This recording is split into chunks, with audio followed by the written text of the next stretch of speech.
स्वागत है आप सभी का स्पेशल प्लस 50 सीरीज में।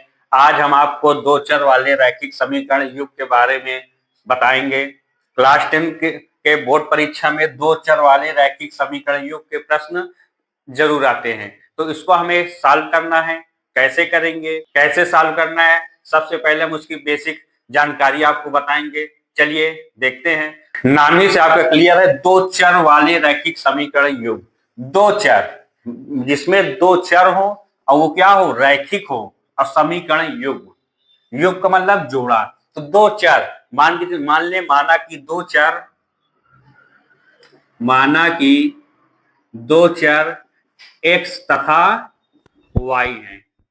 तो x तथा y दो चर है और उसकी पावर क्या है, एक है। तो इसका एक मानक समीकरण होता है a1x plus b1y plus c1 equal to 0।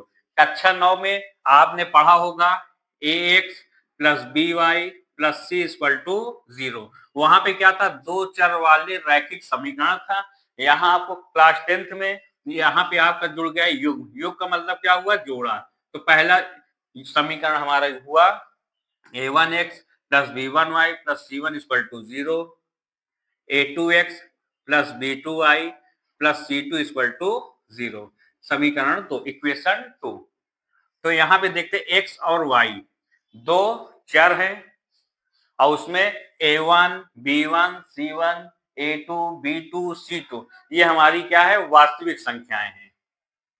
इसको हम दो तरह से सॉल्व करते हैं। यहाँ हम आलेखीय निरूपण, एक है बीजगणितीय निरूपण। आलेखीय निरूपण में क्या है, देखिए हमारे पास जैसे दो समीकरण हैं तो इसके हमारे दो रेखाएं होंगी, दो रेखा होंगी। तो इसके तीन कंडीशन है, एक होगा अद्वितीय हल होगा, एक कोई हल नहीं होगा, एक अपरिमित रूप से अनेकों हल होंगे। जैसे यहाँ दो समीकरण है, एक जो है एक दूसरे को काटेगी, एक जो है एक दूसरे को नहीं काटेगी, अब तीसरी होगी एक दोनों रेखाएं एक दूसरे के ऊपर क्या होगी, अपरिमित रूप से अनेक हल, मीन दोनों रेखाएं एक दूसरे के ऊपर ओवरलैप होंगी, संपाती होंगी। तो ये कब होंगे, किस सिचुएशन में होंगे, तो इसकी कंडीशन हम फाइंड करते हैं। चलिए हम एक चार्ट बना के आप उसको बता रहे हैं। ये आपके पास चार्ट है जिसमें अनुपातों की तुलना, ग्राफीय निरूपण, बीजगणितीय निरूपण, संगत असंगत। तो जब हम अब इसमें हमें करना क्या है, देखते हैं a1 अगर इसकी तुलना करें a1 और a2, यही हमारी क्या वास्तविक x और y का मान निकालना है। अगर पहली कंडीशन, अगर a1 अपान a2 और b1 अपान b2 की वैल्यू जो हमारा वास्तविक संख्या का उनका अनुपात की तुलना करें, अगर वो दोनों हमारे बराबर नहीं है तो ग्राफीय निरूपण में होगा प्रतिच्छेदी रेखाएं, अर्थात दोनों रेखाएं एक दूसरे को क्या करेंगे, किसी बिंदु पे क्या करेंगे, प्रतिच्छेद करेंगे। तो बीजगणितीय में क्या होगा, उसकी एक और केवल एक अर्थात अद्वितीय हल होंगे, केवल x और y के मान केवल एक आएंगे। x का मान और y का मान जो हमारा चर संख्या उसका केवल एक हल होगा, एक मान आएगा, अब वो हमारा होगा संगत।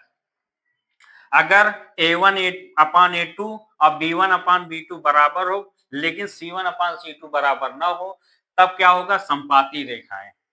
संपाती मतलब हमारी क्या होगी, दोनों रेखाएं जो होंगी वो एक दूसरे के ऊपर क्या होंगी, ओवरलैप होंगी, मीन्स उसकी वैल्यू अनंत हल। जब कई जगह उस दोनों रेखाएं एक दूसरे को टच करेंगी तो अनंत हल होंगे, मीन मतलब x और y के अनेकों मान प्राप्त कर सकते हैं और संगत होंगे।